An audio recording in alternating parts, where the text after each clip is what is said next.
2023 September മുതൽ 2024 ജനുവരി വരെയുള്ള മത്സരങ്ങൾക്കിടയിൽ അയാൾ നേടിയത് 13 ഗോളുകളും 6 അസിസ്റ്റുകളുമാണ്. പോരാത്തതിന് ഈ 5 മാസങ്ങളിലെയും ലീഗ് പ്ലെയർ ഓഫ് ദ മന്തും ഫോർവേഡ് ഓഫ് ദ മന്തും ലഭിച്ചത് മറ്റാർക്കുമായിരുന്നില്ല, ഒരേയൊരു വിക്ടർ ഗോക്കറസിന് തന്നെയായിരുന്നു.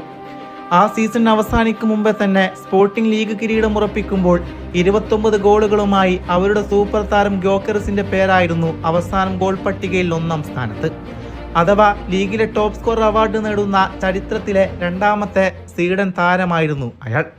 മാത്രമല്ല, പോർച്ചുഗീസ് ലീഗിലെ ആ സീസണിലെ ഏറ്റവും മികച്ച പ്ലെയറായും ഗോക്കറസിനെ തിരഞ്ഞെടുക്കപ്പെടുന്നു. എന്നാൽ എല്ലാ സന്തോഷങ്ങൾക്കും ഒടുവിൽ ഒരു ഭീതി പടർന്നു.